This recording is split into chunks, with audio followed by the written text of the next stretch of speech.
Hey y'all, welcome in. Let's go live.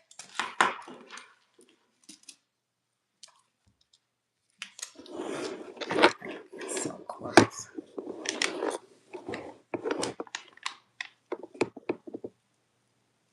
Hold on, y'all. Gotta turn this fan on. Come on in, you guys. Happy Monday evening. Thank y'all for being here. Come on in, hit the like button, and let's talk about it in the chat. Okay, hold on.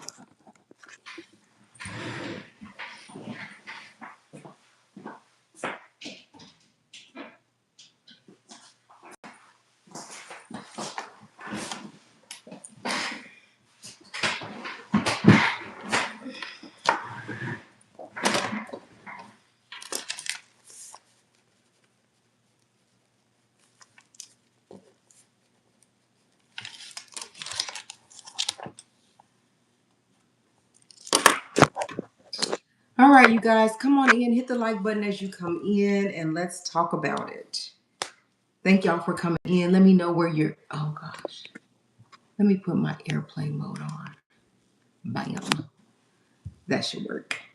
All right, y'all. Welcome, welcome. Happy Monday. Happy Monday. Come on in. Join us live. So I came in this way, and I don't know if I can share, but I got my iPad in case I can't, because I got some stuff to share out as well.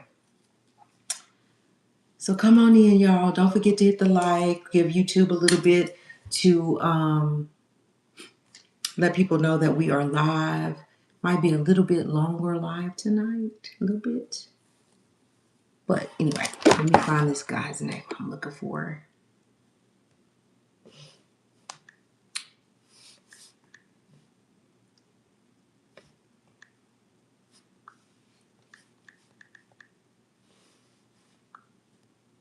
Yeah.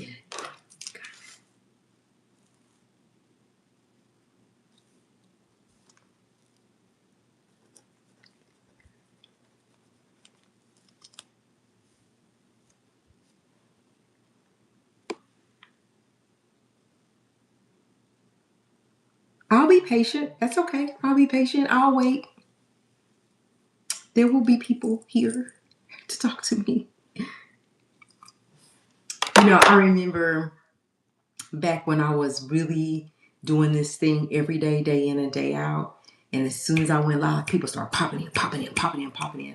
I can't wait to get back to that because the conversations were good. Like people was keeping me with I got people keeping me with content still. Shout out to my girls. Shout out to my homeboys that send me things because I still do. But I'm talking, it was popping, popping, popping, popping. We was here for it. We was here for it. And it'll do that again. We are on our way to 10K. We are almost there. We are just that close, and I cannot wait to celebrate our milestone to 10K. So thank everybody for getting us there. Thank everybody for the new ones that's going to continue to come and get us there slowly but surely. Anything that you take your time and you get it, it will last. So that's where we are. I see that there's 5 people in the room, in the building, and there's only 1 like. Go ahead and hit that like button for me. I would appreciate it. Hey, Harlem. Happy Monday. Welcome. There's a lot to talk about.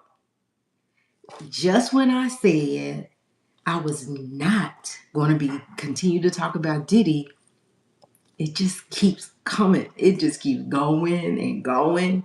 So here we are. Here we are. I got your email. We're going to talk about it. I had no clue. Come on this live. I do.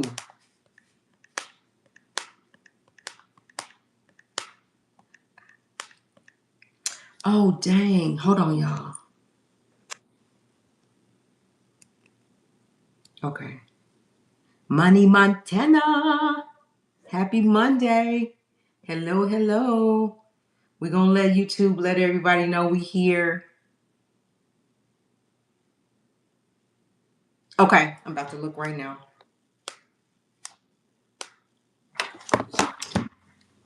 Oh, bam. Got my glasses. Let me see.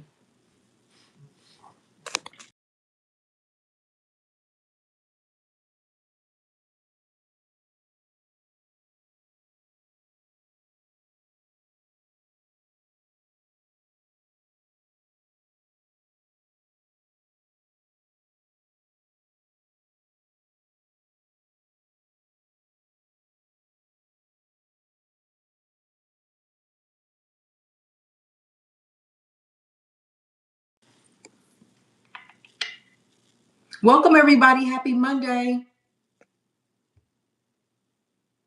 Come on in. Come on in. It's going to be a little bit longer live because there's a few things to talk about. Let me see what she sent me.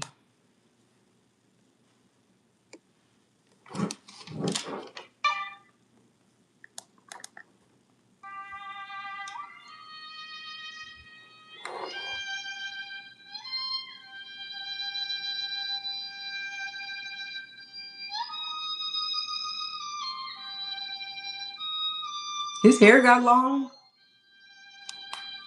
I was recently told. It's moving on.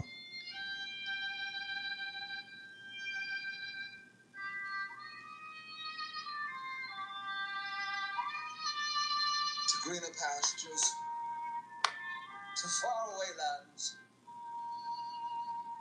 with new and exciting cast members, indeed.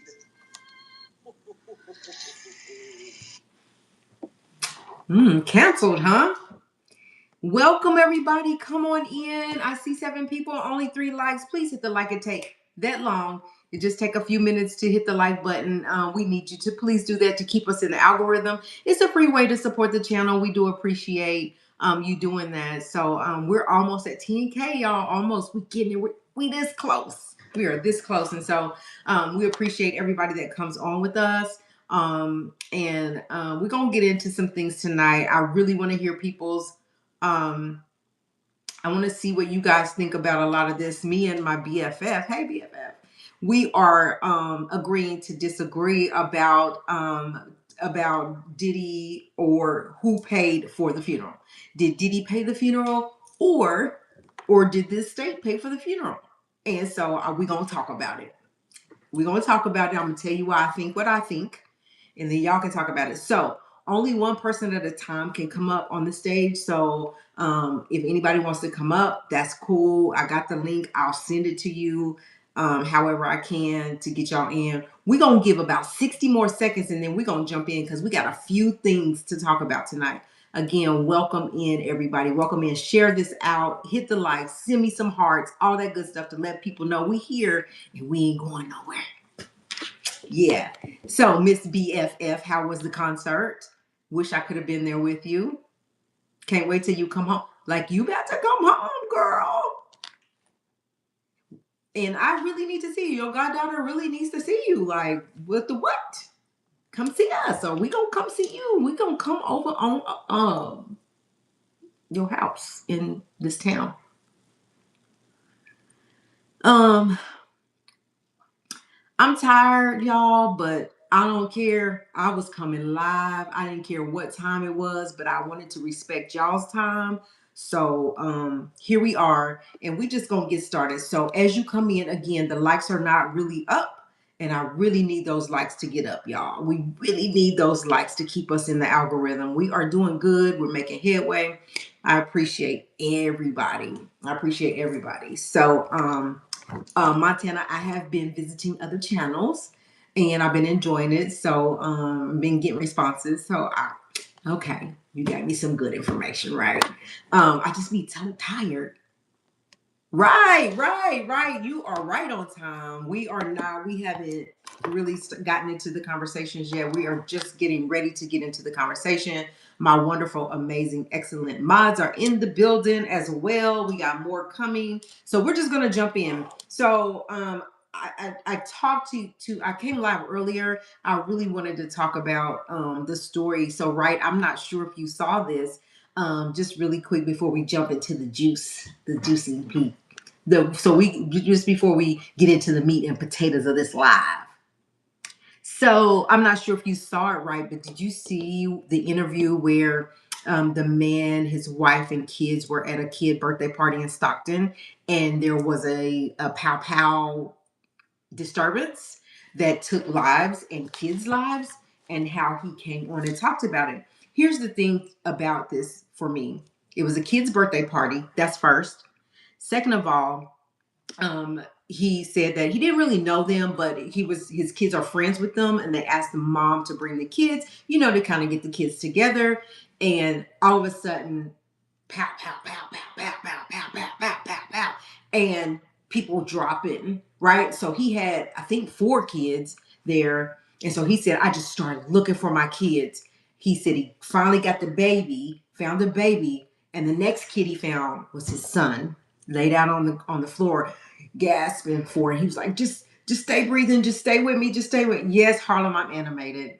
So I know you're there cracking up at me, but I can't help it. Just stay with me, and kind of breathing and couldn't. He's like, just fight, just fight. He said he couldn't get to the ambulance, IMSA. He couldn't just really even think of the number, but like it was just chaos. And so somebody said, let's give him CPR. And he said he started pumping him, but he was so scared, like if I do that, I'll mess something else up, right? He was horrified. It was terrible. So the person that was helping him started doing CPR, and then he started giving him mouth to mouth. And he said it was just when who can you imagine your child and you giving him, and he's only 10, and you're giving him mouth to mouth, and he said blood was just coming out of his mouth, coming out of his mouth. So his wife did call 911. 911 gets out there. They outside trying to direct traffic. He said he had to leave his child, run outside, and said, my child is in there passing away, and we need you. We need you now. So they got him on the gurney, and got him in the ambulance and took him to the hospital. He said they stayed at that hospital for hours and hours, like 8 hours. Nobody telling them nothing. Just took his son back, right? Then finally somebody comes and gives him the his son's pants that were bloody, and it had feces in it. He was like, "What is going on? We can't talk to you about that right now. It's 8 hours. I'm waiting. Where's my son? What is going on with my son?" Only to find out that, and which that was the highlight for me. Like I was, and he was just crying. And of course, I'm a crybaby. I was crying with him, but it was not urgent enough. Well, I hate to say that, but it wasn't urgent enough that there are people inside, and not just his son that was hit, that was struck. And you're outside like guarding, trying to direct traffic. And I had to come and literally kind of drag you in there to say, help us, right? Get to the hospital, same thing. Nobody's telling me nothing. Nothing. Oh, I can't talk to you about that right now. Somebody will be out to talk to you. 8 hours, 10-year-old unalive, amongst others.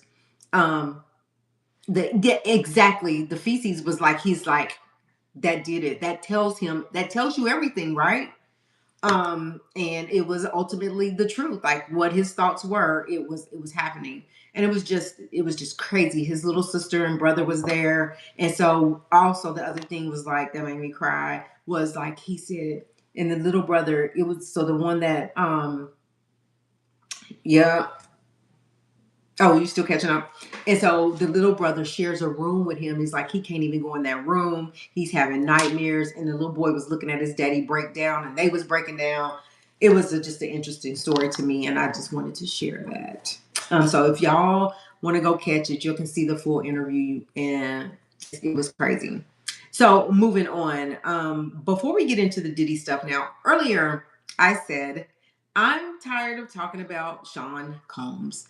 And I'm not going to continue to do that. But it continues to be something every day, like every hour, something is coming out. So let's just kind of catch up here. Doc series came out. There was 4 parts to it. We kind of talked about, what we thought about it. And then the big thing about it was like a lawsuit. Like we want to know, people want to know, where did you get the footage? Where did you get the footage?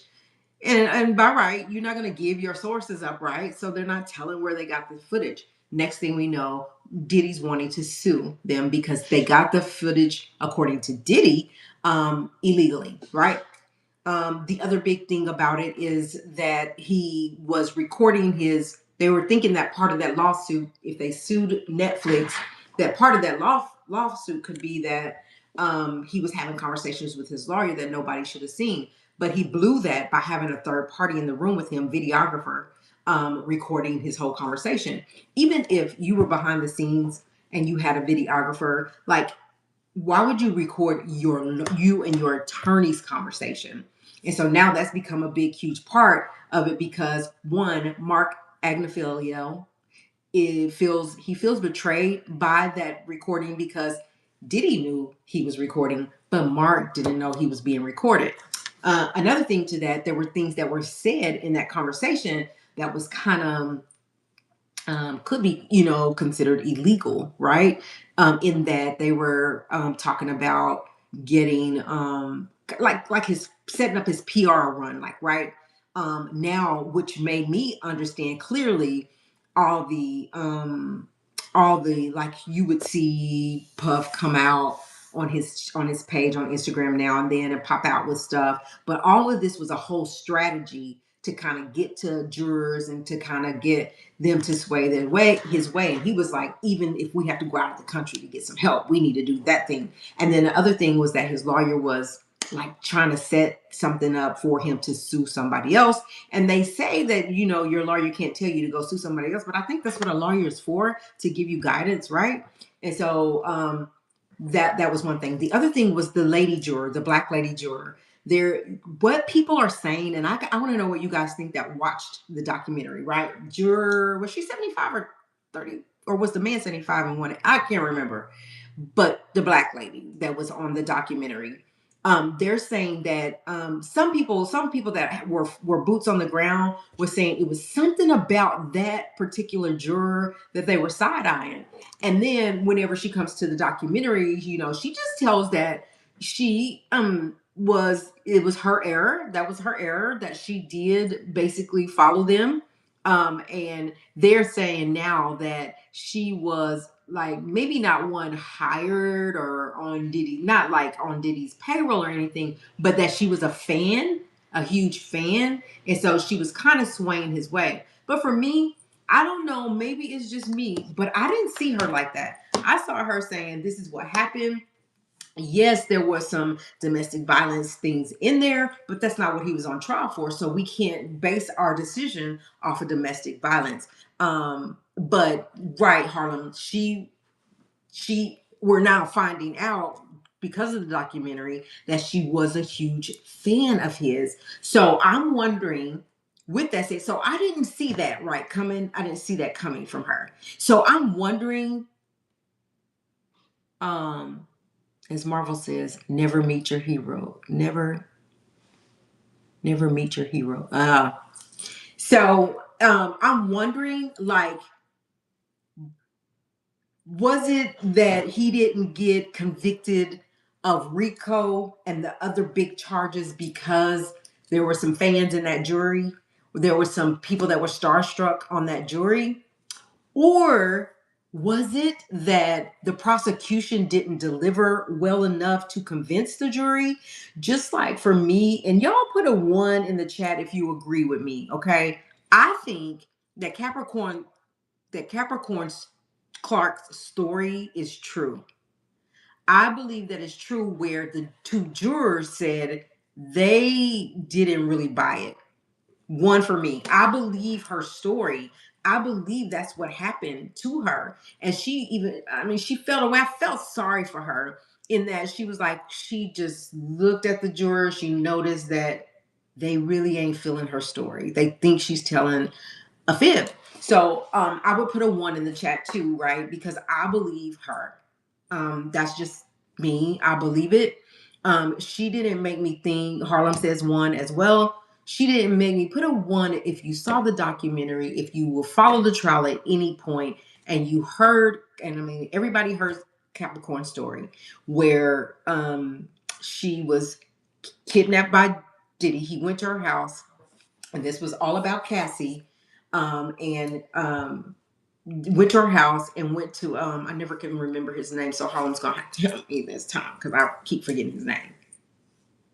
But anyway, it was Cassie's friend. And I think at this time, Diddy, if I'm correct, Harlem, you can correct me, or anybody that knows, at this time, Diddy and her were separated, and Cassie were separated. Diddy, y'all know him. Now we know what we know. Okay, if you know, you know. We know what the things we know, right? Kid Cudi. So I'm gonna write that down. Kid Cudi, I will never forget your name again. Okay, thank you, Harlem. So goes to he's out of town. And so Capricorn Clark, I think, is like responsible. She's a handler for him. She's Cassie's handler. And so she was like, I gave Cassie freedom to go hang out with Kid Cudi. And then Cassie calls her and was like, can he go skiing with us or whatever they did? So she let him go. Well, then somehow, of course, Diddy gets wind of it and goes to her house. This is just for the people that don't know. Go to her house and ask her, like, why you didn't tell me? And she was like, oh, Cassie's friend? That's Cassie's friend. No, get up. We're going to go unalive him. And she was like, no, Puff, that's not what I want to do. I don't want to do that. I don't care what you want to do. We get ready to go over here and we get ready to go handle our business. So he takes her and he drives over there and they're sitting out in front of this Kid Cudi's house. They inside this man's house. People don't believe her story. I believe it. She calls Cassie and tells Cassie this man is inside his house. And so she was like, and he's not letting me go until we come get you. Cassie was like, just come get me. Cassie knew what was getting ready to happen to her. So I believed that story to the core. I didn't feel that's absolutely kidnapping. And he absolutely did it. And what they're saying is that the prosecution set Capricorn up for failure because they didn't present it to the jury or to the people that made it believable, if that makes sense. Um, I, I think they dropped the ball a lot. I think the prosecution dropped the ball a lot. But this particular story, I believed her and I felt sorry for her. It was by force because she told him, no, Puff, that's not what I want to do. I'm not trying to go over here and do none of that, And he was like, I don't care what you want. Like, just like he was talking to Mark on the phone. Mark was trying to talk. He's like, no, you listen to me. Like, I'm the client here. I'm paying you. You listen to me. I don't know none of that. I ain't all that. I'm telling you what you need to do. Like, he was the boss. He was the boss. And while he was telling Mark got a little silent and just went on and said what he had to say, and he hung up on him. So that was significant to me. Now, what I wanted to share, moving on. So the documentary comes out where people thought, like 50 had came out and said he was going to put the documentary out, and he was like we never really was hearing a lot about it. It kind of started dying off, but now we're finding out. 50 said, we wanted to wait until the verdict was in. We didn't want to do it while he was having court or none of that. Let's wait till the verdict is in. So I'm wondering, like, it, had the verdict been an all not guilty, would he have put the documentary out? Had it been an all guilty, it was definitely coming out, right? So I just wonder what the thoughts were behind that. And it was by force. Okay, so let me see if I'm missing anybody. Right, said according to Jaguar Wright. Oh, I was like, where are my glasses?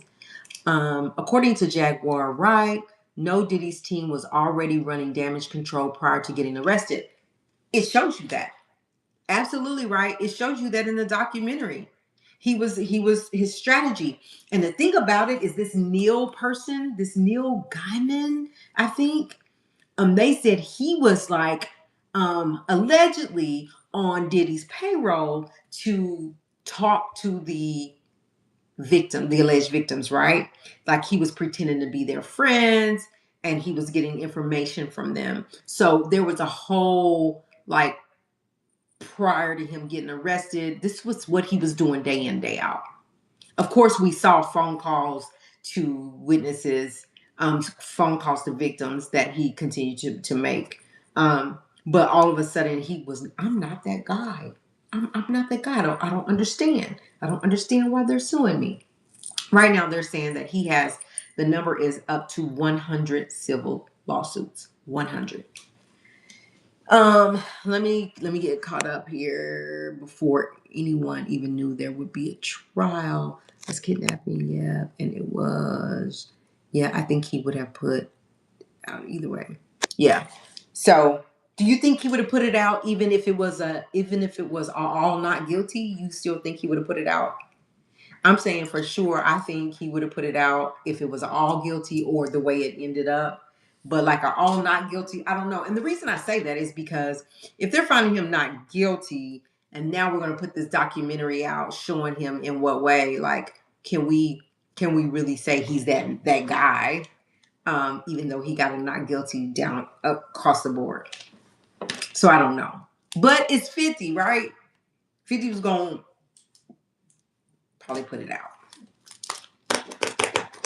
All right, so that's that on that. And then well, so now today I received today. So prior to today, Diddy's, which was yesterday Sunday, yeah, yesterday, Diddy's mother came out and made a statement that because the big deal also was that he had slapped his mom. They Kirk said that he during that basketball tournament, that celebrity basketball game where people got stampede and passed away, that him and his mom was having a conversation and he literally witnessed him pop his mom.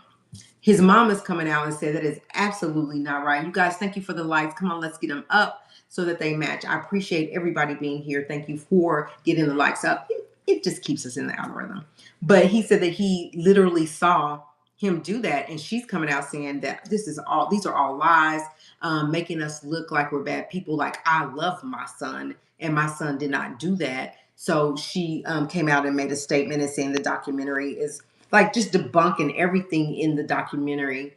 Yes, I think he would have put it out either way. Wright says yes, he would. It would come out because it's hard to refute video footage. Just people isolated interviews is a little different. I think that makes sense, right? The video is not going to lie. It doesn't lie. So it's going to tell you, it shows you what happened in real time. How can you debunk that? What you're seeing, right? What you're seeing that is actually recorded. So yeah, probably so. Even though he got a not guilty across the board, this is really who he is. Like, this video is showing you who he really is. So, and then furthermore, I got this sent to me about his mom. So we'll see if I have it. Yeah. Here it is. So it says,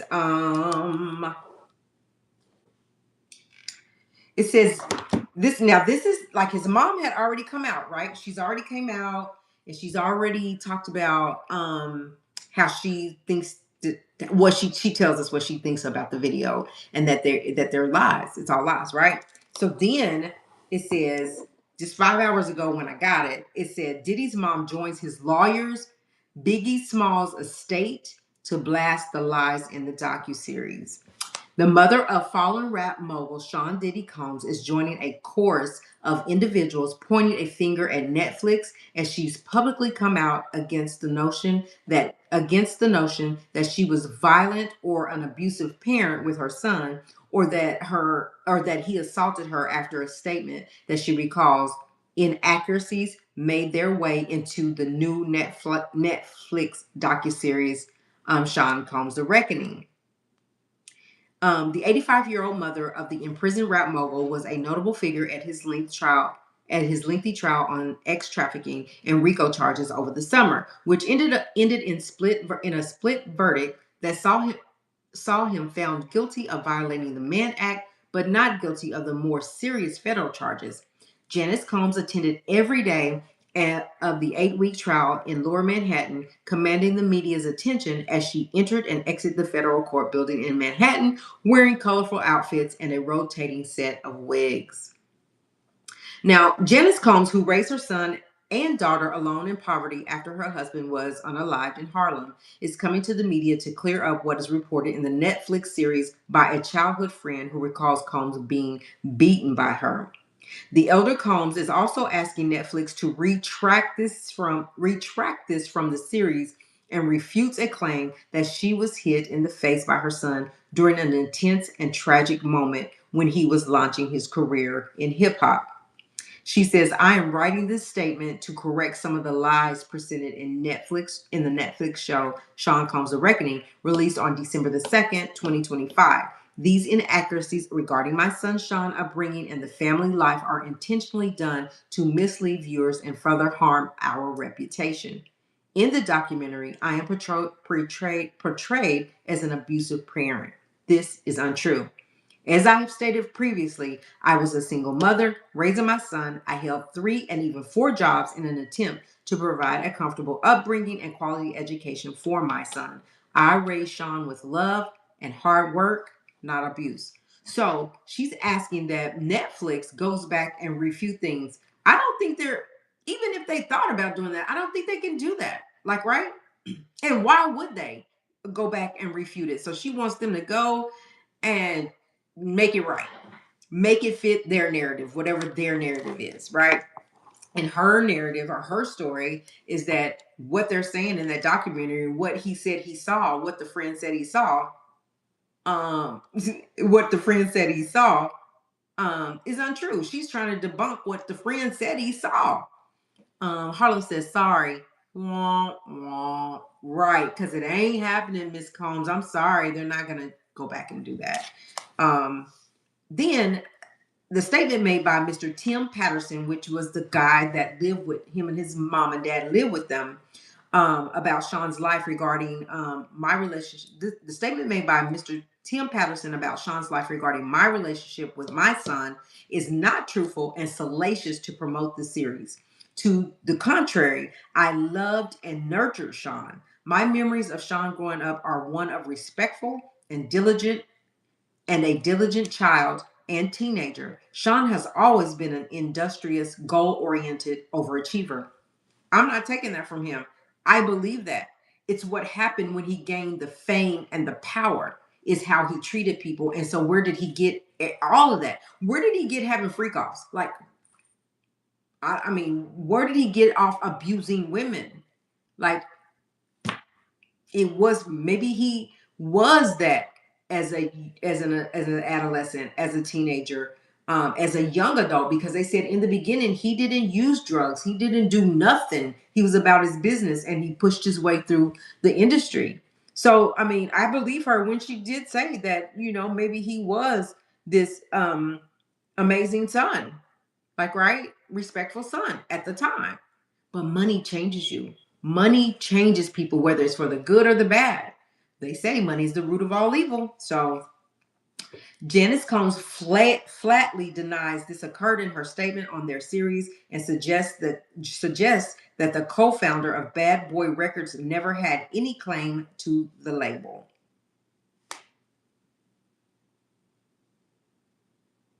At another point of the 4-hour docuseries, former Bad Boy Records executive Kirk Burrows alleges that Combs, it was Kirk that said she slapped his mother during a conversation after the 1991 City College stampede at a celebrity basketball game that Sean Combs organized.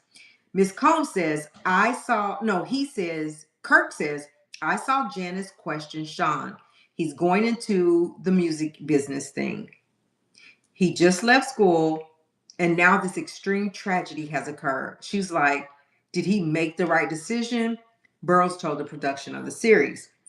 Janice Combs flatly denies, we already said that. Moreover, the allegation stated by Mr. Kirk Burroughs that my son slapped me while we were conversing after the tragic City College event on December 28, 1991, are inaccurate and patently false, she asserts. That was a very sad day for all of us. For him to use this tragedy and incorporate fake narratives to further his prior failed and current attempt to gain what was never his, which was his 25% in that company. Bad Boys Records is wrong, outrageous, and past offensive. So she's even saying in this statement that he had the 25% in the company, right? That's what it was. And they're saying that 75% of Diddy's was all put in his mom's name for whatever reasons they do that, right? So she got 75%, he got 25%. And he's saying that Sean walked in one day with a bat over him and other people saying, I need that back. She's saying this has never happened. That is false. Like, I don't know. I believe them. She has no say. You can sue them if you want to try. Jail Opez 25 weather. Hello from Montreal. Hello, Montreal. Welcome.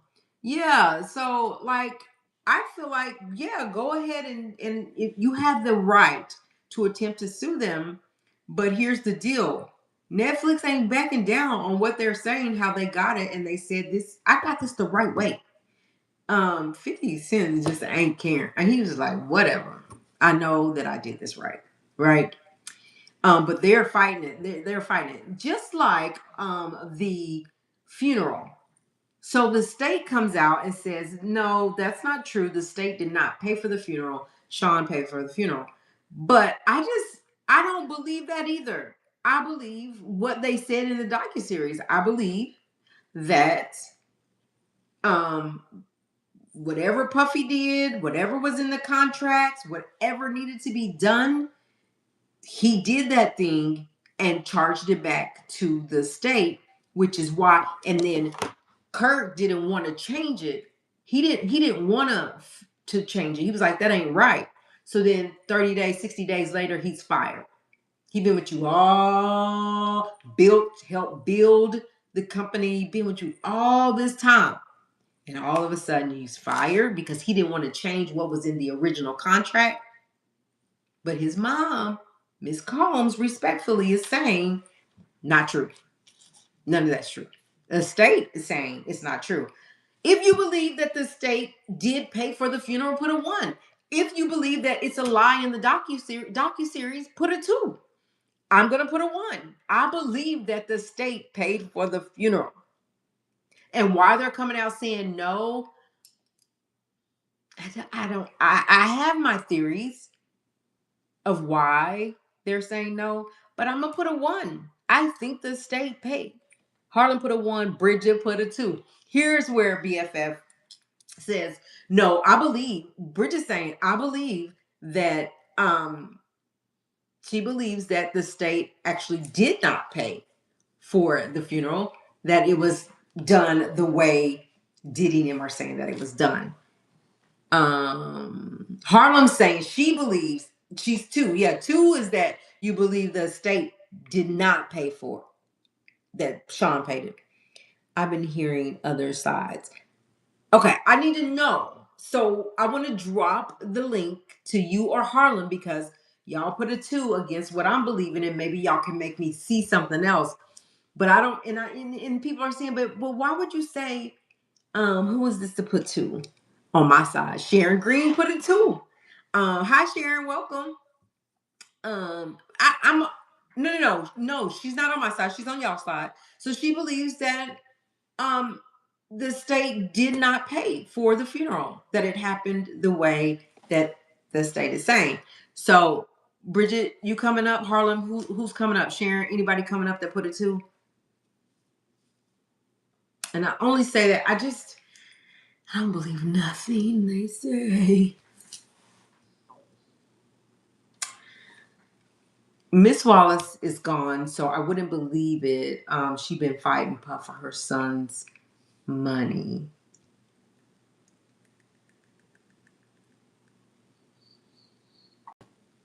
Right. She didn't like him. I don't think that she cared for Puff. And Puff didn't take care of her the way he was supposed to take care of her, the way he was alleged to pay her to take care of her. Which is why I believe that he kind of swindled something. He kind of changed that contract up to say what he wanted it to say. He kind of like charged back to the state, and nobody knows except for the people that were involved that did it, that ain't gonna say nothing. My opinion. Who's coming up? Harlem? Is that gonna be you? So he gave her nothing. Why would he pay for the funeral? That's what I'm saying. I'm saying this. I'm saying that he charged it back to the estate. He's not going to pay for the funeral. Bridget is saying she been hearing that the state did pay for the funeral. I mean, that Puffy paid for the funeral. I don't think Puff, because it sounds like the right thing to do, right? I don't believe Puff paid for that funeral. Just like he took him from the cover after his demise, just like he allegedly walked him to his demise. I think he said he did, BFF. I think he said he did and didn't. He like he this is what Puff said. Let's don't and say we did. We ain't gonna pay for it, but we gonna say we did.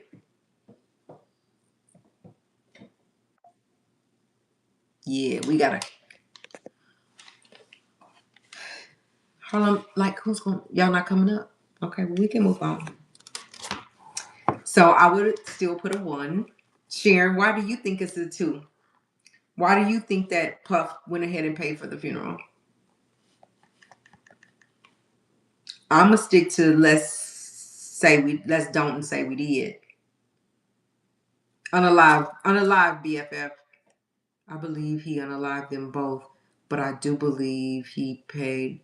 I don't think that he hands on did it. I think that my opinion, what I think is that he paid for it to get done.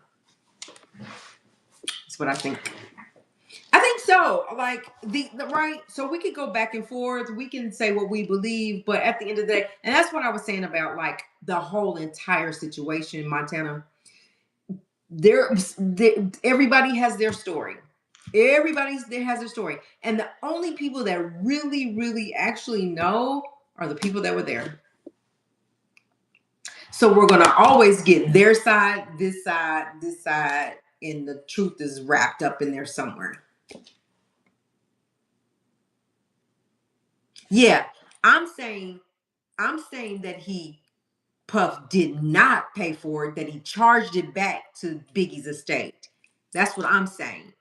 I think what BFF is saying, it's okay. I think what BFF is saying is that she thinks Puff went on and paid for it just to make himself look good. But I'm saying, that's where I'm saying, let's say we did. Let's say we did. Let's don't and say we did. That's what I'm saying. It's not hard to find out. The funeral home knows who wrote them a check. Right. But here's the thing also. What if even Puff wrote the check? And somehow he got his coins back from the state. Money Montana said, but I don't think he paid for it because that was in the 90s. You could have got a funeral for what, 5K? Yeah, I don't think he paid for it. Anybody coming up on the stage with me?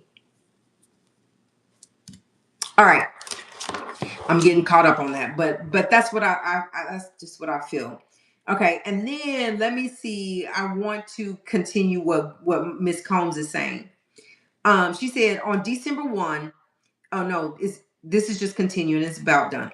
But it says on December 1, the eve of the release of the 4-part docuseries, the rap mogul's career over several decades, Netflix chief legal officer received a letter demanding the project be taken down from the streaming platform.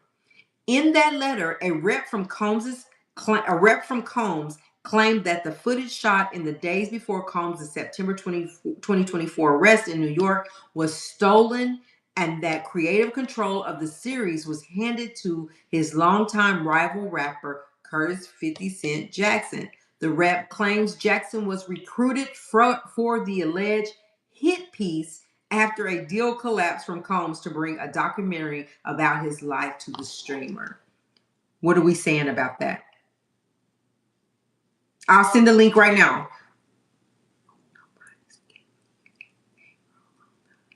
Hey, nobody's anything. Hey, welcome to the platform. Thank you for being here. Nobody's anything. Keep in mind their marriage. And then okay, let me catch up on Montana, I'm gonna drop it. Just give me 1 second. Let me catch up on the chat. Bridget said Let me see. Did I see anybody before that? But I do. Okay. Bridget said he may have had gotten his money back, but I believe he paid for it. So I can get on board with you with that, BFF. I can get on board with you with that. Maybe he wrote the check, but Combs Puff gonna get his money back. That's just who he is to me, my opinion, allegedly. Money Montana said, "Where's the link?" Okay, I'm gonna send the link. Nobody's anything said. I think he married Kim Porter and did the same with the gold casket, but you didn't hear that from, but you didn't hear that from me.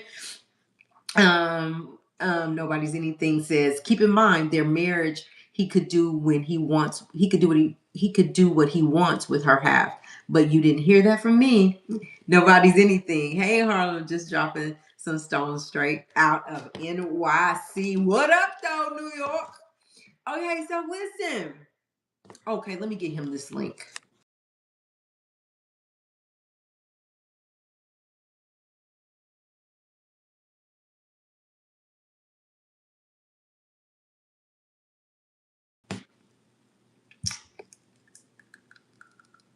Montana, I had the link and I copied it and it won't paste.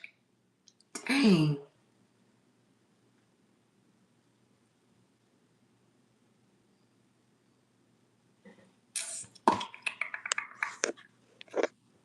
I got it I shared. Okay, let me try it again. I should have sent it to Harlem like I always do. It won't paste. Dang it.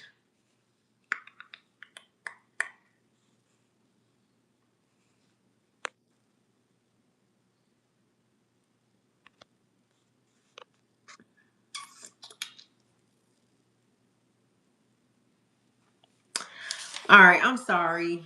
But thank you guys for the likes. The likes are up. The likes are matching. I appreciate that, y'all. I really do appreciate that. Thank y'all for sharing out. Thank you for sending me the hearts. Thank y'all. Thank you. Thank you. So anyway, my next question would be for y'all is that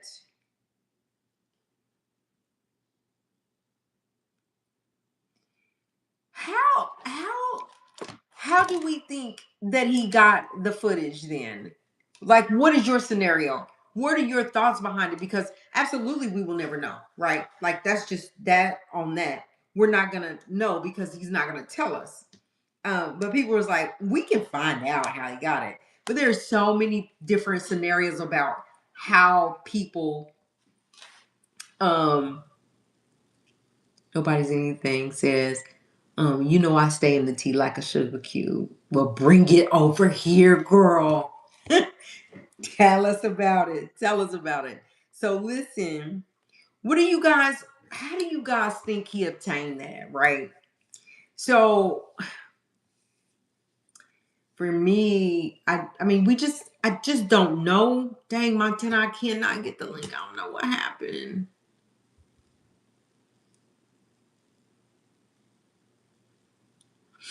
Okay, that was a thought for me, Bridget. That was a thought for me. Like, I feel like I was thinking, like maybe since it was right before he went to jail, that maybe like they had a conversation about you come and you follow me, and I want you to gave his orders, and because Diddy didn't know he was going to be arrested when he was arrested, right? Is it a fact that maybe they didn't come to a final agreement and so now he's in jail? Maybe he didn't pay for it.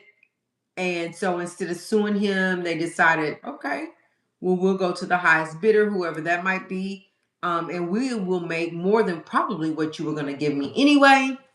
Do we think he obtained it illegally? I don't think that Curtis of 50 Cent Jackson, I don't think he would just jeopardize himself. He has too much to lose, right? Netflix is not going to jeopardize themselves. They have too much to lose. So I think they combed through that thing, and it was determined through lawyers and through research, all that well, we got it going on. Like we got some here. And I think that's how they got it. I think that there was a breakdown with Diddy, whether he did not pay for it, whether he went to jail, you know, before he thought he was going. I don't know, but I just nobody's gonna make me believe until y'all show me in a court and is able to be proven that Netflix and 50 got that illegally. No, I don't believe it. Bridget said Diddy is so cheap and evil, and thought he was going to get it without paying for it. He has evil tactics, and 50 got it fair and square. Allegedly, I believe it. I can get on that. I'm on board with that.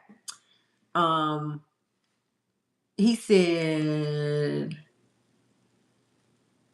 no, Diddy is so arrogant. Simply say you're doing a documentary. Boom, guard down. Uh-huh. Roger Bond said it is his history to not pay these people for their services, so they did what they could do to get some money. And then if you think about it, he was like he was hiring, like he would hire these young people and take advantage of these young people. These young people just wanted to be around a celebrity, right?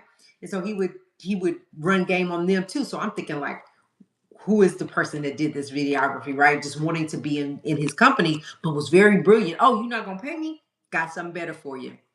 Already knowing that 50 was going to make a documentary anyway about 50, about Diddy.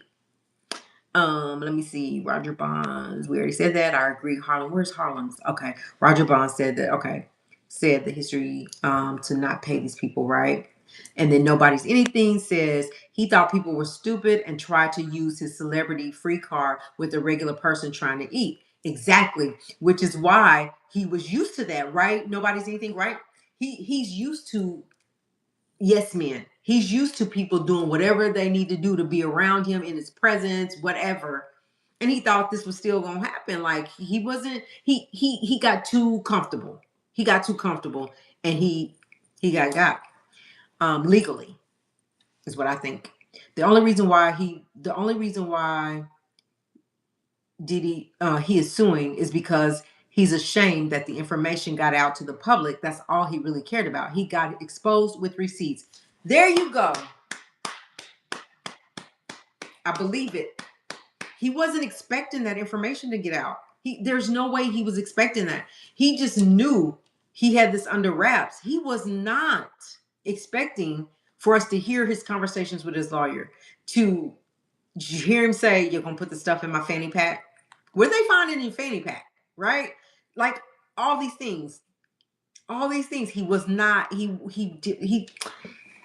thought he was still that Diddy that can get away with stuff, and it just what goes around comes around, and all his karma just coming back around.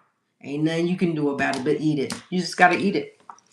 And then nobody's anything said 100% born and raised in New York City, and all of our parents tell us not to be a groupie for celebrities walking around with the celebrity free cards. Right. Montana he hit the nail on the head.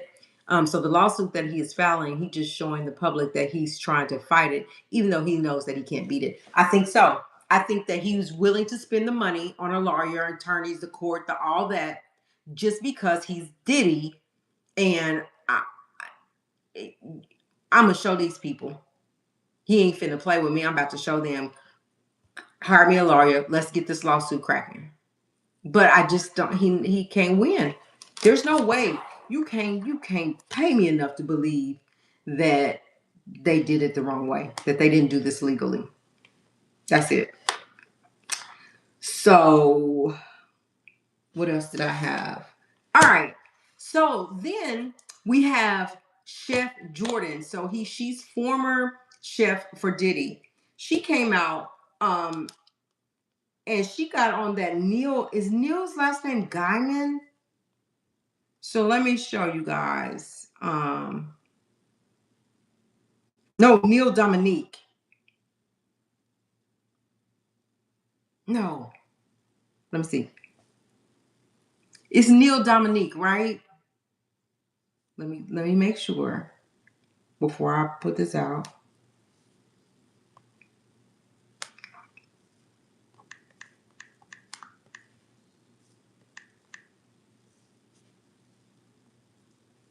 Yeah. Yeah, Neil Dominique. Let me see. So the lawsuit, okay. Nobody's anything says a part of me thinks Diddy is a little happy in jail because he has less responsibility. He loves telling people what to do. His lawyers have been betrayed. Yeah, his lawyers have been betrayed. They talked about that and on TMZ Angry Men or whatever. And they were saying, like Mark, he didn't even give his attorney enough respect to at least say, listen, Mark, I am recording. I have a videographer here, so let's just kind of, or let's turn the cameras off for this part of it, right? Let's just turn the cameras off for this part of it, because I need to talk to my lawyer. None of that, because go back to what Montana says. He just didn't think they was gonna get their hands on it. Nobody was gonna get their hands on it. It was just always Diddy's way. Um, the man is a fruitcake, straight up. Hair always perfect. Teeth perfect, outfit perfect, more jewelry than your mama, the dude with the umbrella.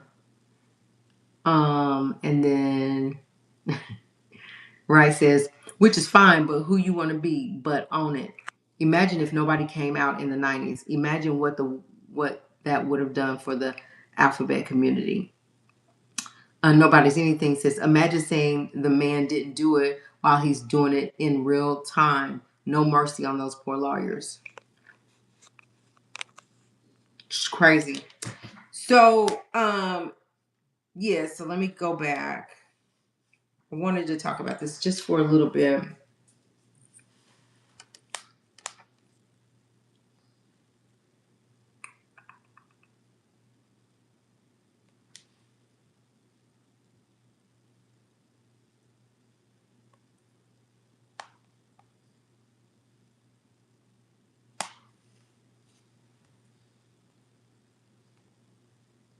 Oh, what did I do with it?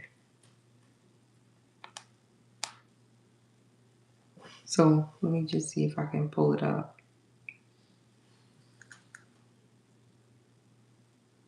Fruitcake really nasty, y'all. I thought I had it. Oh no, but this is the Neil Dominic we're talking about. Can y'all see that? That's Neil Dominic. And so what they're saying is this guy right here, he was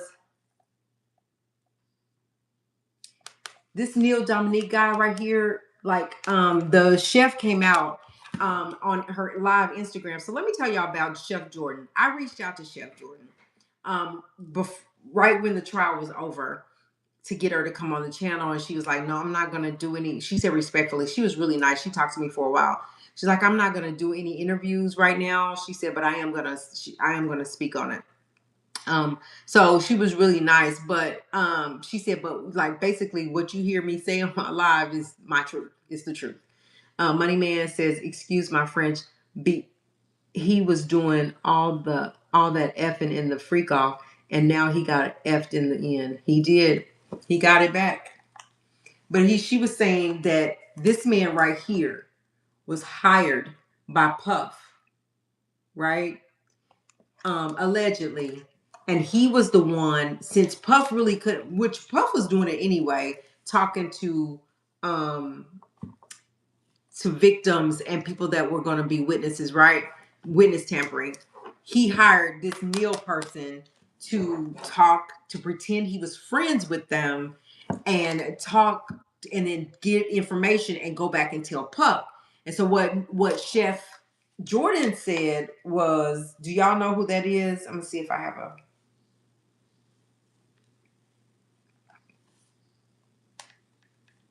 What Chef Jordan was saying is that she had went out to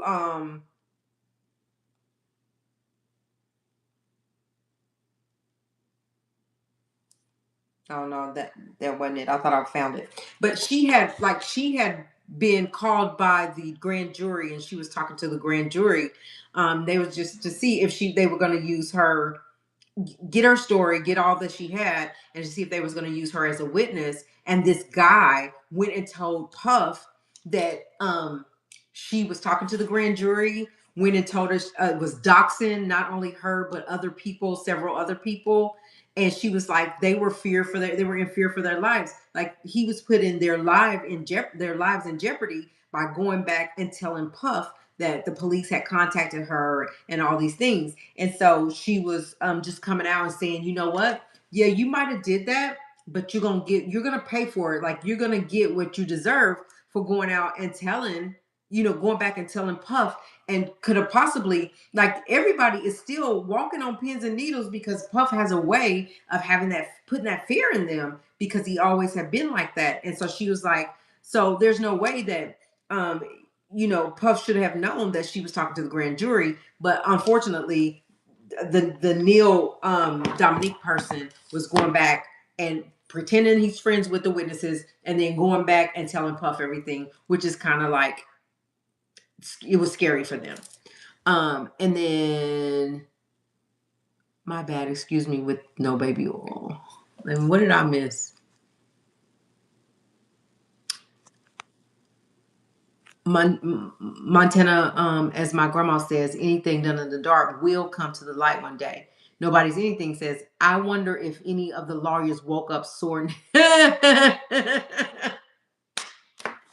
next to Diddy after home client visits. That was funny. Um, my bad. Excuse me with no baby oil. Oh yes, his chef blew the top off. She worked so many hours with only the pay of 2 full-time jobs at McDonald's. Yep. That's bad. Like I don't even know why. See, I don't think, I'm gonna stand on this. Here's Chef Jordan. If y'all don't, if for those that are in here, y'all don't remember, that's Chef Jordan right there. And I don't remember if y'all remember, but what was I about to say? Yeah, that.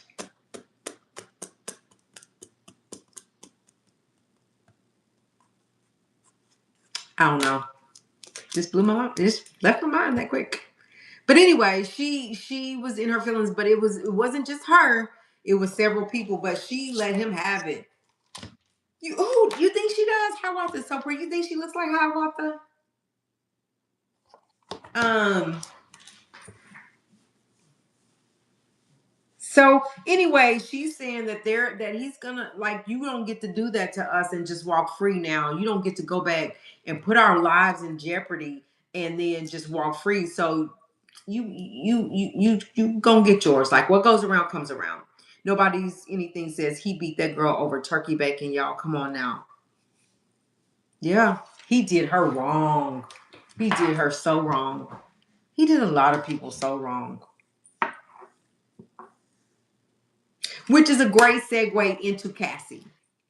What we're hearing about Cassie today. So we're hearing that there was a lawsuit against Cassie, and that the judge is now saying that and they couldn't find him. Like, she had so many different addresses, and they couldn't find her to serve her. And the judge is finally saying, everybody, Harlem, that was around him, everybody that was around him. Which is why they're saying, like, listen, even, and I've said this like so many times, but like, even if his kids didn't agree with some of the things that he did, they're not going to ever tell him that. They're going to just, they were just born and raised in it, and they just gonna walk it out, right? But let's talk about Cassie really quick. I said this would be a little longer live. So Cassie, there was the man, and he was in the docuseries. He was the one that said that he had been there with them for 8 years. Like, he got a call from them to come and perform for them with Cassie. And he said it just lasted for 8 years. He said that Puff would call him every March 9th or 4th, whatever day Big wasn't alive, because they would celebrate really big. And he was like, he would just be there to knock Cassie off. Right. And he said he felt like, before the docuseries, he said he felt like Cassie was the one that groomed him, and the one that was feeding him the rugs, and the one that was, you know, forcing him to do the freak offs. But he was taking that money. He came back every time for 8 years. So I don't see how that could be a really, I don't, he says he's a victim, though. He says he's a victim, but he's Cassie's victim. So anyway, Cassie was served. They was trying to serve her, and they're saying that she's ducking. A judge is now saying that she is ducking and dodging to have to come and face the music, and so she could probably be facing a pain of upwards of millions of dollars in this lawsuit. Let me see. What am I missing here? Harlem said, I told you Cassie should have left the country because some of those escorts may get. You said it. Now, I got to give that to you, Harlem. We talked about that, and you blatantly said that that's what should happen. Like, take your money, your kids, and start a new life. And now they're coming for her. And when they see one come for her and make any, heck, if they make any, have any success with it, you watch what they're gonna do. And then nobody's anything says, he said, you hate it here, you hate it here, pushing the girl out the house after he used her. It's a fact. He told her, you are here to cook, not worry about people, or something to that effect. Yep. The question is, I want to know, how long has 50 had this footage and was smiling in his face at BE2 Awards and etc., knowing that he had this footage to potentially expose him one day. Well, so no, because the footage that he has, some of it is current, like right 6 days, 11 days before he went to jail. Now there is a video that surfaced that shows 50 and Puff like dabbing it up like they homies or whatever.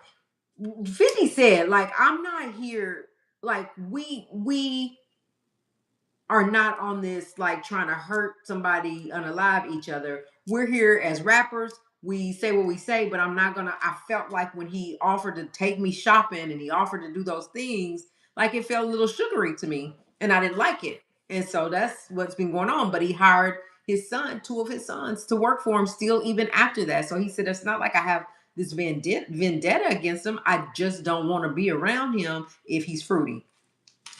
He said he's never known Puff to be this tough guy. He said, but that ain't what they own. And he feel like he a little fruity. So, Money Remember 50 also said Diddy sent him footage personally of the things he had done to Cassie. Oh, I didn't know that. I told you he's a fruitcake. Shopping? Nah, that's weird. That's what 50 was like. No, nigga, I don't need you to take me shopping. Like, I'm good. I don't need you to take me nowhere. And he felt like 50 crossed the line with him. He crossed the line with him. Shopping for cars, maybe. Clothing, nah, I don't need you to do that. Yeah, I'm good. 50 said, I'm good. I don't need that. So let's look and see if it's in here. So it says Cassie's accuser cleared to serve trafficking lawsuit by alternative means. Ex-worker Clayton Howard is his name. Clayton Howard. Hey, APZ, girl. Welcome. Ex-worker Clayton Howard claims Cassie cooperated with Diddy to subject him to ex trafficking and accused her of dodging the lawsuit. Sean Combs' The Reckoning has been controversial. It has, Lord has it, has been a controversial piece of media about Diddy and his sexual misconduct scandal. While it mostly centers around him, the 50 Cent executive produced Netflix docuseries also includes Clayton Howard, a male ex-worker who claims he and his former partner Cassie Ventura subjected him to ex-trafficking. Recently, this resulted in a lawsuit against Cassie over trafficking allegations, but he reportedly hasn't been able to properly serve her, an issue that no longer exists, according to an exclusive All Hip Hop report from Grouchy Greg Watkins. Per the publication, Judge Ann Wong granted Howard's motion to serve the singer via alternative means. This is after the federal court concluded that she's unreachable, citing multiple failed attempts to serve the civil lawsuit via a physical address or via her lawyer, Douglas Wigdor.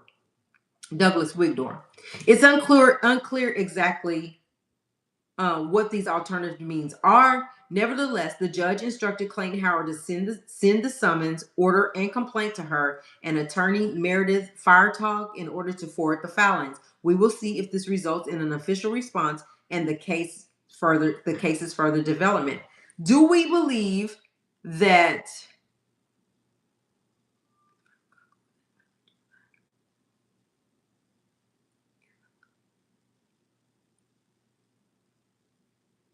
so do we believe that with this said that there is possibly going to be that Cassie's going to find herself back in court? Or do we believe Cassie might just pay him off? Do we believe he's just there trying to get money out of her? Like what is really going on with um Clayton Howard in that he stayed there for 8 years. 8 years. And then all of a sudden he wants to file a lawsuit. Like I think Cassie's lawyer should be all over that. I think that he should just be ready to fight and win this case for Cassie. Do you think that Cassie has do you think that she could win on this? I think like 8 years and you kept going willingly, you was taking the money, you was loving it. Like, come on. Bridget said Cassie gonna get caught up in a lot of lawsuits. Yep. And I don't think that I believe it, but I mean, do we think it's fair that she gets, and I'm not just saying this because she is a legit victim, right? But do we think that it's fair for them to come back and try to sue her for those freak offs when they came back multiple times? But I guess that's the same as us asking the question, is Cassie truly a victim when she kept coming back over and over, right? So what worked was good for the gander. How you say that? What's good for the goose is good for the gander, right?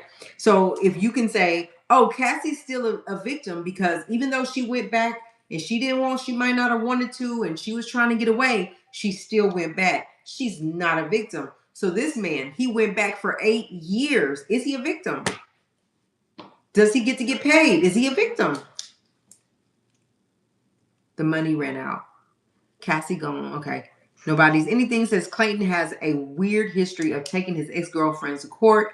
I think he sees Cassie as a financial jackpot if he can win anything. Yep, exactly. Nobody's anything. And that's why I'm saying, that's why I say her lawyers need to dive in and figure out this thing. If this is just what he's going around doing, trying to get a payday. Like, are you really a victim or did you really enjoy? He called her beautiful. Her body was beautiful. Everything was beautiful about it. What part? Like, help me understand your thoughts, Clayton. Because, like, 8 years? 8 years? Not 8 days, not 8 months, 8 years. You went every time they asked you. And they said, are you available? Yeah, bring it on. Right? You didn't give no pushback. Not that we know of. She still went back and got money. He went back and didn't. So he's trying to get his coins, I guess. He got paid. Oh no, he got paid. He certainly got paid. Except for when he couldn't perform. And there wasn't a lot of times that he couldn't perform. So he says she got rid of his baby and get, yes, I guess. But how do you prove that? How do you prove it? How do you prove that she got rid of a child? How do you prove that she's the one that gave you the STD if you're a male worker? I mean, he didn't get paid that. Right. Absolutely right. Right. So he said he got a house from Puffy. So is that why he's against Cassie? Because Puff? In the docuseries, did you feel like, because he was all about Puff, he was just like saying Puff shouldn't go to jail. Like he shouldn't got that time. They think that this Clayton guy is saying that Puff should have gotten time served, should have got released or whatever. And it should be Cassie that's going. Do we think that's because Puff was taking care of him and Cassie wasn't? But Cassie was opening her legs for him. I don't know. He said he got a house. Okay, nobody's anything. He want a baby so bad he can go he can go claim Krishan. Krishan's the baby got a daddy. According to Clarissa, the DNA said you are the father. That's what that test said, according to Clarissa. Krishan's baby. Aw, little Junior. All right. So what else do I have on Puffy before I get to the end? Towards the end, there's two more topics we got to talk about. Y'all hang in here with me. Hang in here with me, and we can go. So this is what I you have to listen to his story. I've been on a fence with Cassie being a victim because the escort gives you different story, not just him.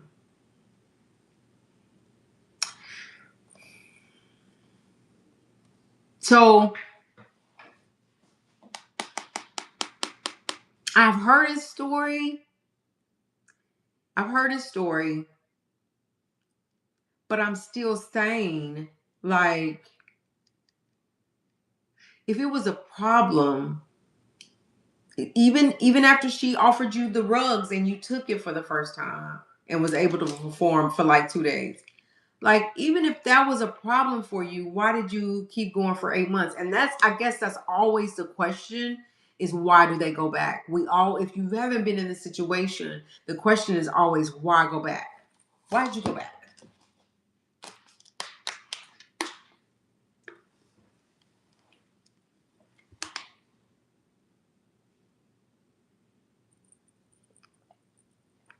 Say it again for the ones in the back. Nobody's anything, because listen, Cassie was about them coins. Cassie wanted a baby with Puff. If that would have been Puff's baby, if she in fact allegedly got rid of his baby, let's just say she did, it wasn't Puff's. She wanted to be the woman. She wanted to be Puff's girl, Puff's wife, Puff's baby mama. She wanted a baby by Puff. That's what she wanted. The money man, the billionaire. Billionaire, broke escort. Billionaire, broke escort. Right? It's different when you're in a relationship, but if you're an extra and being called to perform, you can say I'm not available. That was my point, right? Like, they called you every time. Are you available at this time? Just say no. Nope, not doing it no more. Like, nope, ain't available. Nope, ain't coming. They would have just moved on to the next. It didn't have to be you for 8 years. Whereas with Cassie, he wasn't letting her go. Even when she tried to get away from him, he went after her. That's opposite for this Clayton guy. If you ain't available, get back on this list and find us another one that's close to Clayton. But it was something about Clayton that they was in love with. She said she just keeping it real. It's different when yeah. Okay, I think I'm caught up. So that's my thing about Clayton at this point, at this time, I just need to, and I've heard what he had to say. I get it. I hear you. But you didn't have to go back because he wasn't chasing you. He had a whole list of escorts that he could have called that would have came because it was Puff. Or because it was a pretty Cassie. Pretty beautiful girl Cassie. So I don't know about him. And I don't know how far this lawsuit will go. Say I ain't coming. That's it.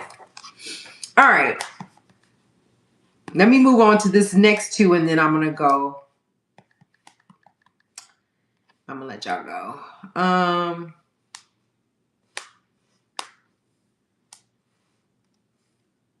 So the other night, we talked about, so we know Ray was crashing out, right? Ray J was crashing out because Beyonce and Jay came to the Boys Is Mine tour, and did not speak to Brandy. And so Ray was feeling a way about that. And I'm thinking, why would they come to her turf where she's performing? It's her show and Monica's. And you didn't speak to her? Like, why? Well, in the chat, I go reading in the chat said Brandy used to be like the side chick, Jay-Z's side chick, or the mistress, or whatever. And I was like, oh, what? Right? So I got this information here that says, is the tea that y'all say avoids beat walkers because she used to ride camels hump? Look at this. I can't make it big. Let me see.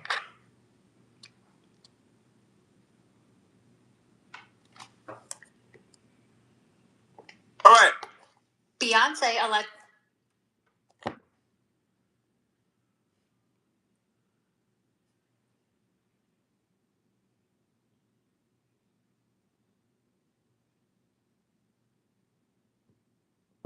just found out that her husband Jay-Z used to frequently cheat on her with the singer Brandy. Now, we all know that Jay-Z has not been faithful throughout their relationship, but it seems that Beyonce did not know about Brandy. And blind items lately have also suggested that Beyonce has been having an affair of her own with her bodyguard and is allegedly living with him. So it would definitely seem that this marriage is more of a business arrangement than an actual romantic one. And the blind item reads, word is the one named permanent A-list singer found out her husband used to routinely hook up with another one named artist, the one with the corn star brother. And again, this allegedly Beyonce finding out that Jay-Z was allegedly cheating on her frequently with the singer Brandy, whose brother is Ray J, the one from the infamous Kim Kardashian tape. And the related headline reads, Ray J slams Jay-Z and Beyonce for not taking photos with Brandy while attending her tour. I don't like it. Let me know what you guys think in the comments and follow me for more celebrity tea. So there you have it.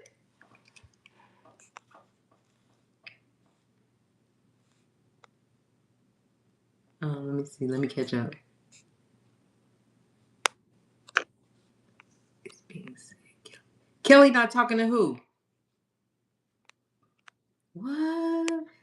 Beyonce literally ran backstage when she saw Brandy coming. Jay is allergic to being faithful. Ooh, girl, what? Yeah, girl. So now is this scummy bummy?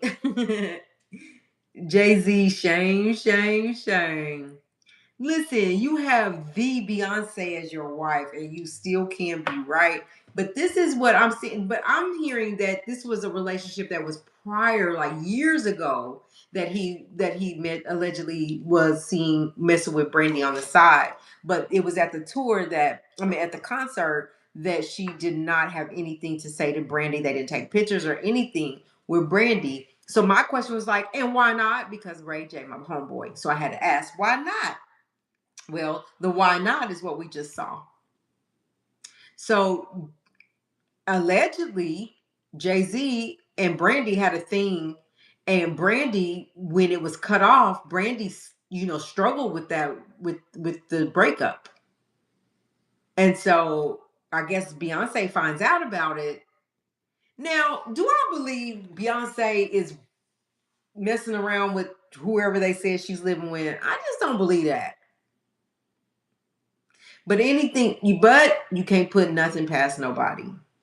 But I don't know that I believe that. But somebody said Kelly ain't talking to her. Kelly ain't talking to who? Brandy or Beyonce? I know it ain't Beyonce.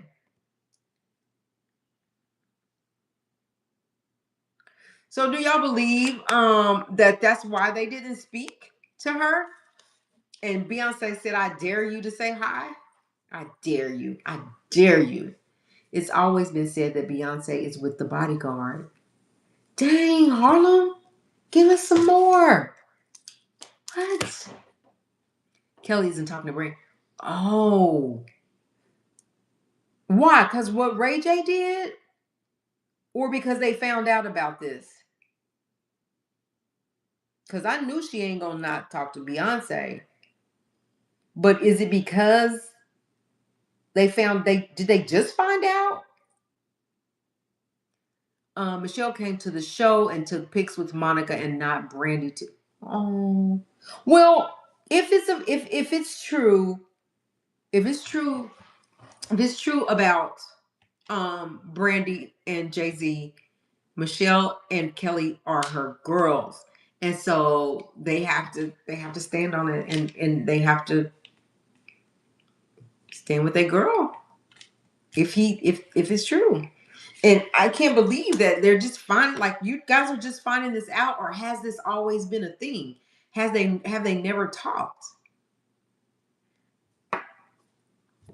Either way, either way, Michelle and Kelly can't go against B.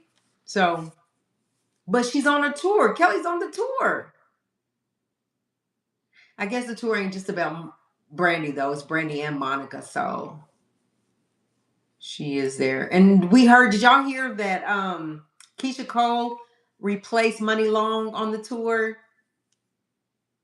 Was that a good replacement? Was Keisha Cole a good replacement for Money Long? What's y'all's opinion?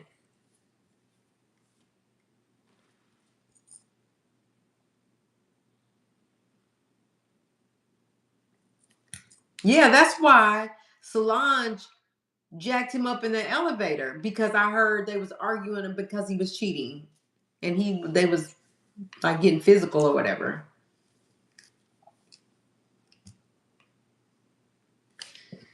Anyway,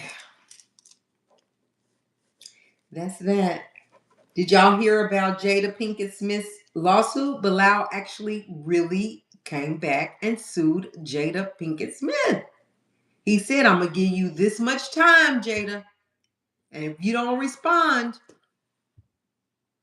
I'm going to sue you." And the lawsuit went in effect maybe December 1st. Yeah. Yep.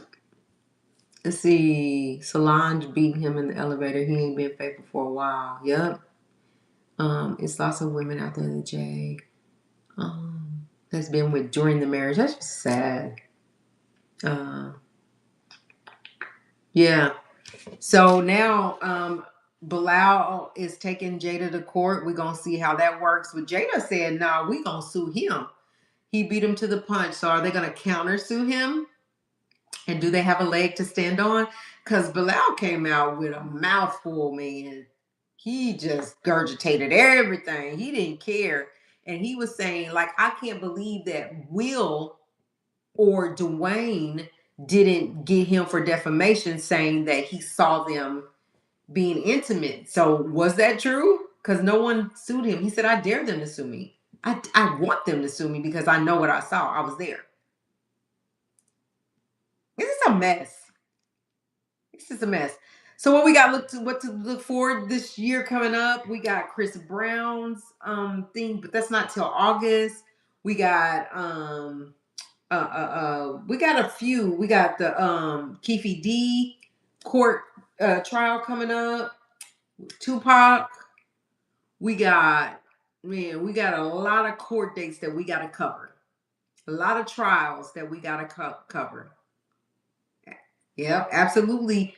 That's what they say, Sharon. That's what they say. Go back to Jay. Help me understand. He got the baddest woman in entertainment, and she's not enough. That's what I'm saying about Jay. Look at May. Look at Beyonce. Why you gotta cheat? Or are these people just smacks addicts? I, I don't know who was saying it on one of our lives a while back, saying that they got so much money. They've done everything, you name it. They don't need nothing. So they just get creative in their mind and do foul stuff. Just do foul stuff and don't care till somebody ready to sue them. So, but they did not sue. They haven't sued him for defamation. That's defamation, to come out and say, you saw me beating this man down. You saw this man beating this other man down. I mean, he was detailed with it. He was detailed with it. So Yeah. Right, said ew. Yeah. So that's what it was. All right, y'all. It's about time to wrap it up. But I wanna talk about this really quick.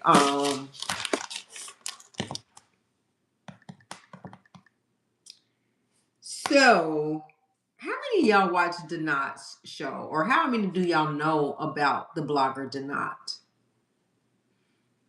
I'm sure you know about Nick at Night. We know about Armand Wiggins. But listen, let me show y'all this. All right, so I'm not gonna make this super long, but I am trying to document while he is live. I'm not sure what the inclination is or what he's insinuating, but the X over my face is like, that was one thing that he's responding to my video. He has the X over my face, but as he started his video off with gunshots. Now, I'm like, gunshots, like, okay, whatever. Then he goes into his video and he talks about the last person that spoke against him. They ended up dead or whatever like that. So for my safety, I don't like to go and do this type of stuff when it comes to YouTube, but I'm just gonna show y'all what I'm talking about. So he has this video up. He's live right now. He has the X over my face. Now, the beginning of the video, this is the video right here. Before he goes on, he starts it off with gunshots.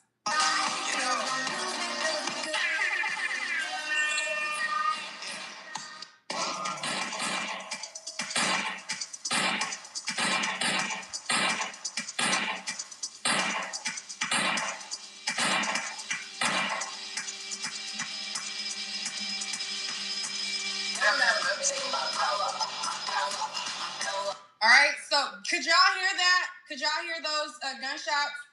So then let me move it in some. Let me make sure.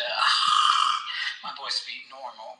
Much for being here. Shout out to the people on Instagram. Shout out to not Instagram, but shout out to the people on X, Twitch, Kick, YouTube. Thank you so much for being here. Shout out to Elizabeth. Thank you so much for being here, supporting me. Shout out to Victoria. Shout out to Brittany Thomas, Early Birds Get Bird. And shout out to all of my members, because this is a members only chat, okay?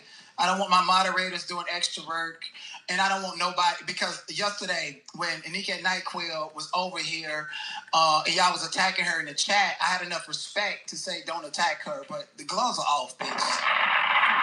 Go and get that big ass nigga that look like sugar batter next time you see me. You hear? All right. But anyways, shout out to you guys for being here. Please make sure you use all of your hypes on this video. Thank ya. Make sure you like the video, subscribe to the channel, support the channel, okay? I'll be dropping a membership link periodically for my true supporters, okay? Otherwise, you're just a spectator.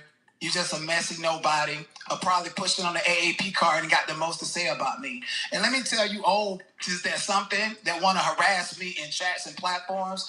The last person who thought that they was going to create a platform and harass me, that bitch died and was found dead in her rocking chair 5 days later. Okay?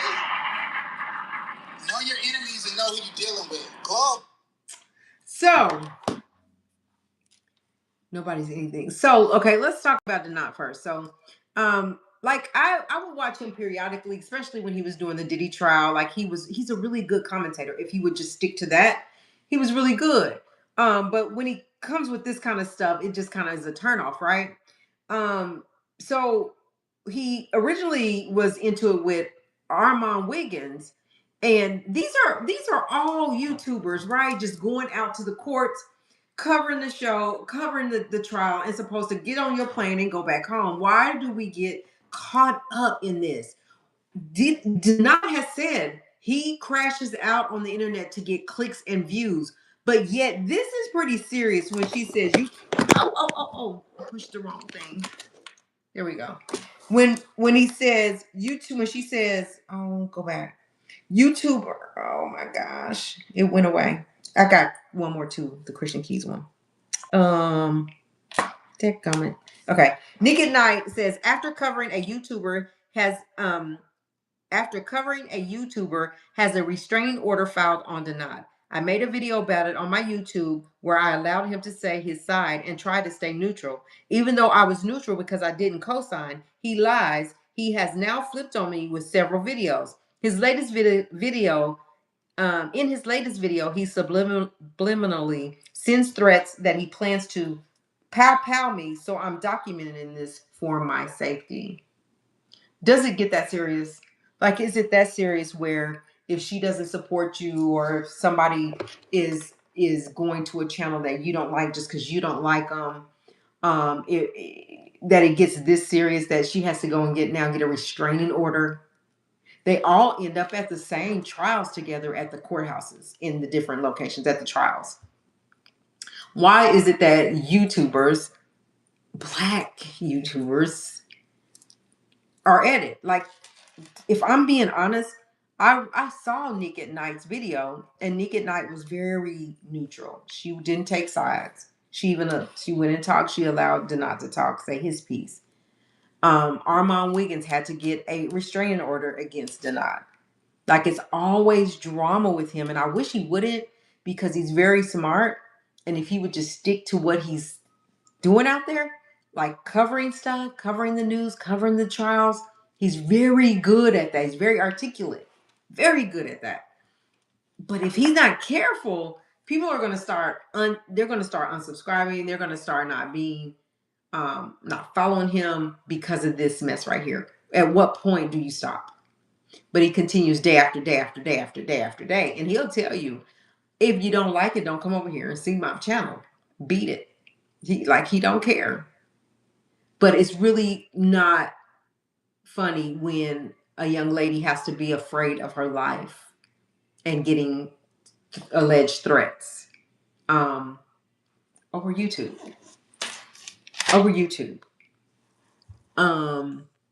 Do not seek attention. Nobody anything says he's a Diddy affiliate. I can't forget the things I've seen him be involved in.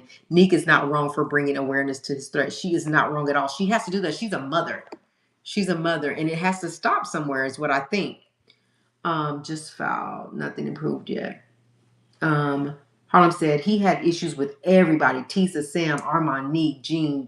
He did the entire time, but yet he comes out and says, I'm not that person. Like, I get along with everybody. I'm a respectful person. I'm this and that. But out the same mouth, you doing all this to people.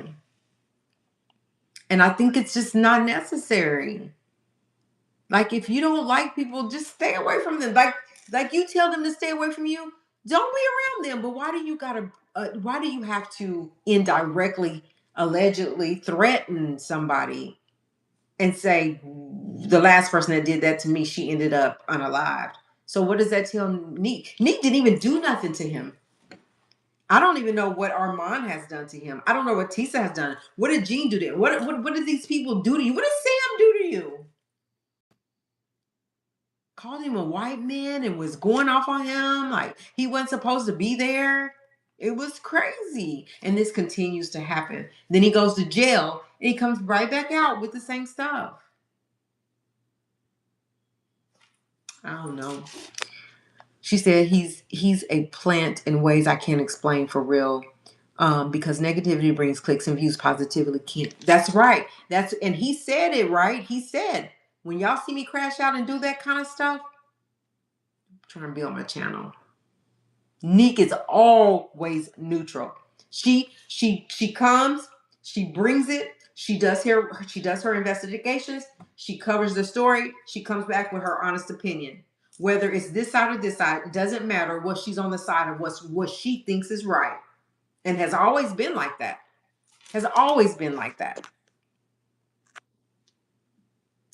Some of these sick people got to see a super sicko on trial. They took more than notes. Be careful, everyone. Ew. The masonry comment was threatening to me. So I know some Masons, and I'm like, is that what Masons stand for? And they was like, actually, no, Masons are built, a Mason is built on really spiritual, like Christ. Like, I don't know what he's talking about. So I don't know. But yeah, that was crazy, APZ. That was crazy to me. And I hate it. I hate that for Denai because when he's telling a story and he's giving you like laws and what he thinks about the law and what he thinks how the trial is going, and he's giving you information on this person like regular blogger stuff, but he does it really in a way that's really good. He's really good. And I think that he could build his channel better. Maybe it might not be as fast as all the crap, but better if he just stuck to that because he's good at what he does. I don't know. I just don't. I just hope that everybody stays safe. Neek is not. She's not. She's not about it. She just ain't about it. I don't know how that's turned on her. If you saw it, because I saw it, and it was cool, and then the next day it was just he came for her, and I don't. I don't get it. So anyway, I just wanted to talk about that a little bit because it is out there. You just got to be careful. That makes anybody like say, I just don't even want to go to a trial because like ain't nobody there for that. I ain't here for that. Um and she hung out with him like in New York and they went out to eat and they had a good time, and now this pretty pathetic. So anyway, you guys, that's the end of the live for tonight. Thank y'all for hanging in here with me. It was a little longer than usual, but I appreciate it. Um Yeah. So we'll be back tomorrow as we continue to grow to 10K. We're getting there. We appreciate all your likes. We appreciate interaction in the comments. Like that is so lit to me. And I appreciate my moms. I appreciate everybody that shows up for me every day. And if you guys have any information that you want to share with us, you can send it to me info.blacklinkmag the number one at gmail.com. Again, that's info dot gmail I mean let's start that over. Info.blacklinkmag the number one at gmail.com. Again, info.blacklinkmag the number one at gmail.com. Thank you, Nobody's Anything. Thank you for being here with us tonight. You crazy, you had us laughing. We appreciate that. We appreciate you interacting in the chat and coming in tonight. We appreciate it. APZ says he admitted to her that it was only to build his platform the last time they talked. But you don't do it like that. This girl is a mom. She has her little girl that she has to look after. But again, everybody, thank y'all. Thank you. Thank you. Hope you join us again tomorrow. We'll be right back here. But he took it far. Yeah, he took it too far. Too far. All right, y'all have a great Monday night. Sleep well, be blessed, and we'll see y'all again on the other side, which is tomorrow.